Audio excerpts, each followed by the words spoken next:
What up, 12s? Adam here. Thought we could sit down and talk a little bit about some of the top 30 draft visits that the Seahawks are lining up here. And again, this is something that they do every single year, as do all the other teams in the NFL.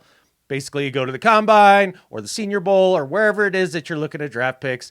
You get a chance to talk to some of these guys. And there's a few guys that maybe you don't get to talk to, or of those few that you do talk to, you want a little bit more of an in-depth conversation, a little deeper dive into some of these players. And the Seahawks have started their draft invites for this year. And I think there's about 5 or 6 guys so far.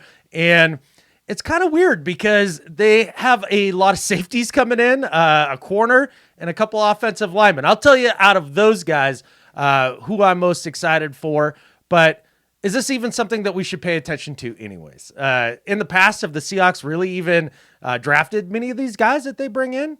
And the answer to that is historically, not so much. Last year, they actually did draft 3 dudes from their top 30 visits. It was Abe Lucas, Boye Mafe, and Derek Young, actually.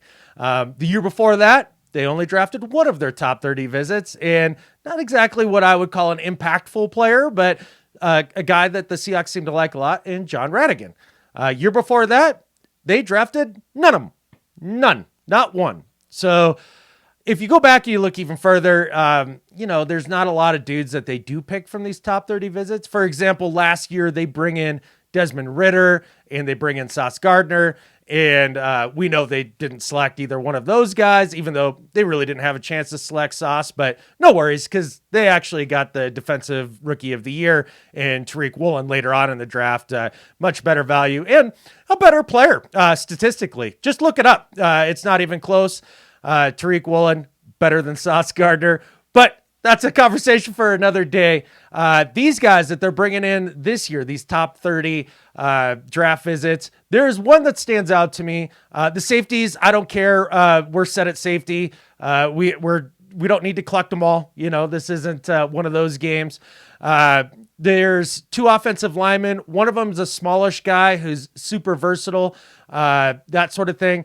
Not super interested in that. We've tried that before, and it just isn't where we need to go. I really want to see them get big and punishing and be able to just pound the rock down people's throats at will. I think that's going to do Geno Smith the most good. That's going to keep our defense off the field. I think that's the way. I mean, it really is. Stop the run defensively and get after running the football.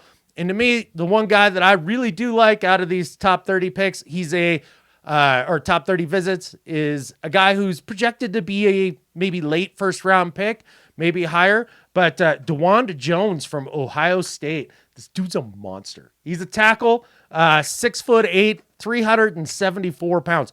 Just enormous. And you say, well, Adam, why are we looking at a tackle? We got our 2 tackles, man. We nailed it last year with one of the top 30 draft visits and Abe Lucas. Well, to me, his biggest downside, supposedly, according to his draft reports and all that, is speed rushers give him some problems and things like that at tackle.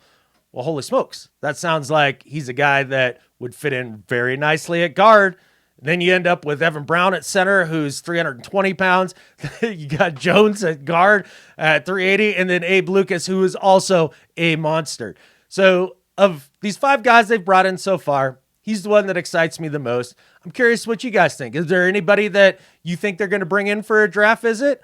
Or do you think that they're going to go a totally different direction? Do you think we need to pay attention to this at all?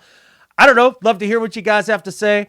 And I think with that, there's only one thing left to say. Go Hawks.